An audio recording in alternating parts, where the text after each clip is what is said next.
नमस्कार दोस्तों, 1925 आते आते आजादी की लड़ाई लड़ रहे क्रांतिकारियों की माली हालत खराब हो चुकी थी। वो पाए पाए के लिए मोहताज हो चुके थे। किसके पास साबुत कपड़े तक नहीं थे।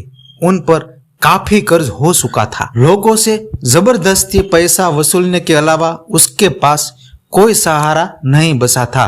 उन्होंने महसूस किया कि अगर लूटना है तो फिर सरकारी खजाना क्यों न लूटा जाए। इस मिशन के लिए बिस्मिल ने 9 क्रांतिकारियों को चुना। राजेंद्र लाहिड़ी, रोशन सिंह, शशिद्र बख्शी, अशफाउल्ला खां, मोहम्मद लाल, मनंथन नाथ गुप्त, मुरारी शर्मा और बनवारी लाल और चंद्रशेखर आजाद। सरकारी धन लूटने के लिए बिस्मिल ने काकोरी को चुना, जो कि लखनऊ से 8 किलोमीटर दूर शाहजहांपुर रेलवे स्टेशन रूट पर एक छोटा सा स्टेशन था। सब लोग पहले एक टोही मिशन पर काकोरी गए। 8 अगस्त 1925 को इन्होंने ट्रेन लूटने की एक नाकाम कोशिश की। फिर वो लोग सेदीलाल धर्मशाला के अलग अलग कमरों में ठहरे हुए थे। पहले से तय समय पर वो लोग लखनऊ रेलवे स्टेशन पहुंचना शुरू हो गए। जैसे ही वो लोग प्लेटफॉर्म पर घुसे, फिर इसने देखा कि एक ट्रेन प्लेटफॉर्म छोड़कर जा रही थी। उसने पूछा, ये कौन सी ट्रेन है? पता चला कि ये ट्रेन 8 डाउन एक्सप्रेस ट्रेन है, जिस पर वो सवार होने वाले थे। वो सब 10 मिनट देरी से स्टेशन पहुंचे थे। सब निराश होकर धर्मशाला लौट आए। अगले दिन दोपहर यानी 9 अगस्त को ये सभी लोग फिर काकोरी के लिए रवाना हो गए। उसके पास 4 माउजर पिस्तौलें और रिवॉल्वर थे। अशफाक ने बिस्मिल को समझाने की कोशिश की। राम, एक बार फिर से सोच लो, ये सही समय नहीं है। चलो घर वापस लौटते हैं। बिस्मिल ने उन्हें जोर से डांटा। अब कोई बात नहीं करेगा। अब अशफाक तो लग गया कि उसने नेता पर किसी बात का असर नहीं होगा। उन्होंने एक अनुशासित सिपाही की तरह उनका साथ देने का फैसला किया। तय हुआ कि सभी लोग शाहजहांपुर ट्रेन पर चढ़ेंगे और काकोरी के पास पहले से तय स्थान तक जाएंगे। वहां पर गाड़ी की चेन खींची जाएगी और गाड़ी के केबिन में पूछकर रुपयों से भरे संदूक पर कब्जा कर लिया जाएगा। फिर उसने तय किया कि हम किसी को शारीरिक नुकसान नहीं पहुंचाएंगे। फिर उसने ऐलान कर दिया कि हम यहाँ अवैध तरीके से हासिल किए गए सरकारी धन को हासिल करने आए हैं।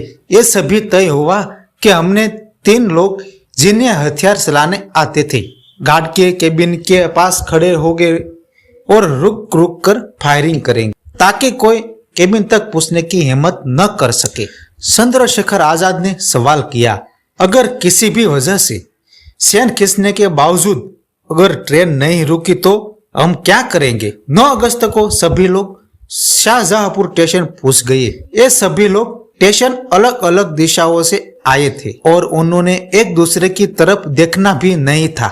सबने रोजमार्ग के कपड़े पहन रखे थे और अपने हथियार कपड़ों के अंदर छिपा कर रखे थे। उन्होंने डिब्बों में जगह ली जो ट्रेन के बिल्कुल नजदीक थी, ताकि उन्होंने ट्रेन रुकने पर नीचे उतरने में ज्यादा समय न लगे। जैसे ही ट्रेन सीटी दी और स्टेशन से आगे बढ़ने लगी, अचानक जोर से आवाज हुई और ट्रेन उसी जगह पर रुक गई जहां उन्होंने तय किया था। बिल्कुल सटीक उस जगह पर ही ट्रेन खींची गई थी। फिर बिस्मिल ने अपनी पिस्तौल निकाली और चिल्लाकर कहा, शांत रहिए, डरने की कोई जरूरत नहीं है। हम सिर्फ सरकार से वो धन लेने आए हैं जो हमारा है। अगर आप अपने सीट पर बैठे रहेंगे तो आपको कोई नुकसान नहीं पहुंचाया जाएगा। अशफाक ने गार्ड से कहा, अगर आप हमारे साथ सहयोग करोगे तो आपको भी कोई नुकसान नहीं पहुंचाया जाएगा। फिर उन्होंने थोड़ी थोड़ी देर पर हवा में गोलियां चलानी शुरू कर दी। रुपयों से भरा लोहे का संदूक काफी भारी था। फिर वो लोग हथौड़े से तोड़ने लगे। कई प्रयासों के बाद वो कामयाब नहीं हुए। सभी लोग अशफाक की तरफ रुकी रुकी सांसों से देख रहे थे।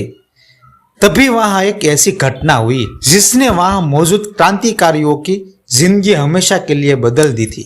2 डिब्बे पहले ट्रेन का एक यात्री अहमद अली अपने डिब्बे से नीचे उतरा और गार्ड के केबिन की तरफ बढ़ने लगा। इन लोगों ने ये उम्मीद नहीं थी कि कोई शख्स ऐसा करने की भी जरूरत करेगा। दरअसल अहमद एक महिला डिब्बे की तरफ बढ़ रहा था जहां उनकी पत्नी बैठी हुई थी। सुर की ट्रेन रुकी हुई थी। उसने सोचा कि नीचे उतरकर पत्नी का हालचाल लिया जाए। उन्होंने बिल्कुल अंदाज नहीं था कि ट्रेन में क्या हो रहा है। जैसे ही उन्होंने उस शख्स को केबिन की तरफ आते देखा, उन्होंने उसको निशाने पर ले लिया। वो कुछ कहता, वो कुछ बोलता, इससे पहले मदन ने अपने पिस्टल का ट्रिगर दबा दिया। अहमद अली को गोली लगी और वो वहीं जमीन पर गिर गए।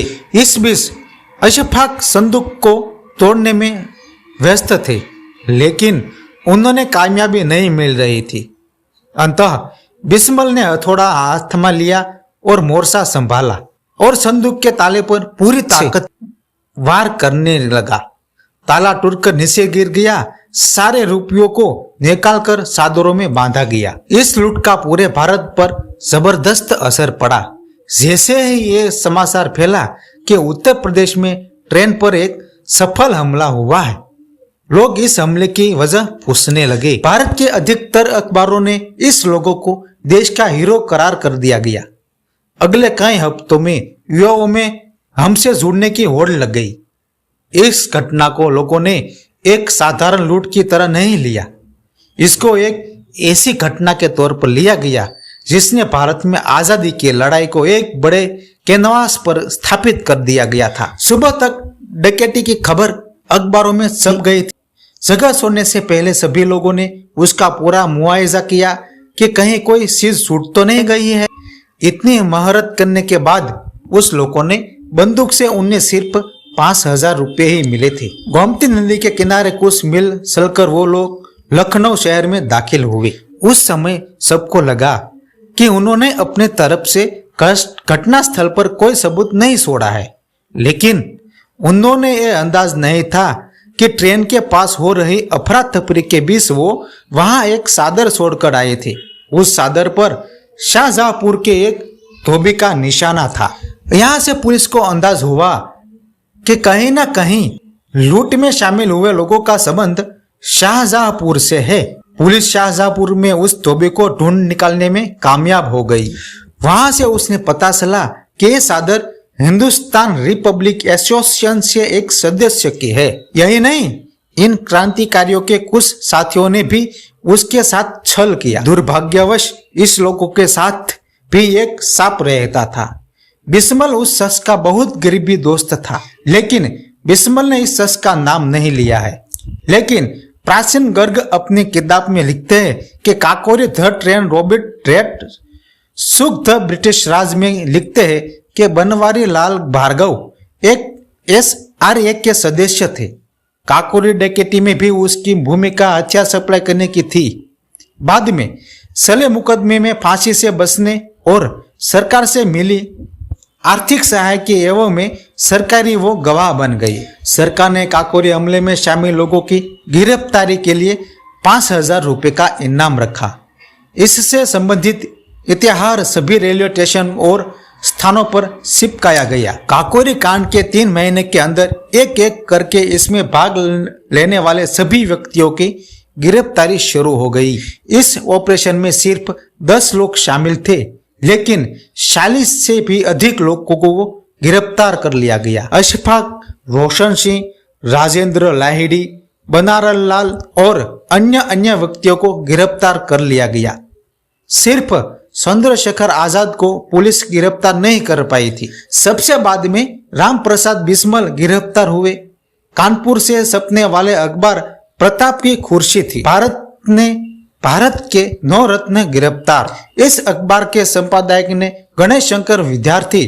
इन सब पर सिर्फ डकैती बल्कि हत्या का भी मुकदमा चला। अप्रैल 1927 में मुकदमे का फैसला सुनाया गया। अशफाक उल्लाह खान को, राजेंद्र तिहाड़ी, रोशन सिंह और राम प्रसाद बिस्मल को फांसी की सजा सुनाई गई। पूरे भारत में इसके खिलाफ प्रदर्शन हुए।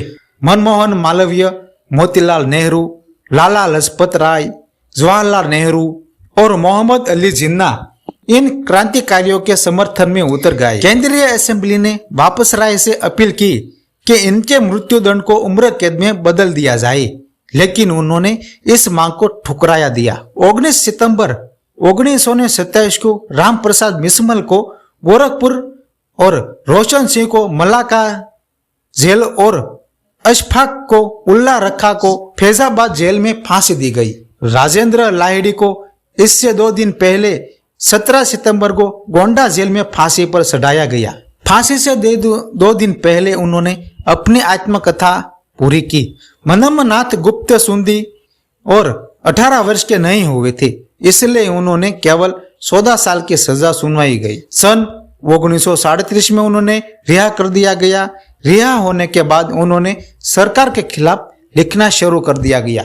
सन 1939 में उन्होंने फिर गिरफ्तार कर लिया गया और आजादी के 1 साल पहले सन 1947 में उनकी रिहाई हो गई। उन्होंने कुछ समय अंडमान की सेल्यूलर जेल में भी बिताया और 26 अक्टूबर 2000 को उन्होंने अंतिम सांस ली। मूल सुधार: इस रिपोर्ट में फांसी की तारीखों को लेकर सही जानकारी अपडेट की गई है।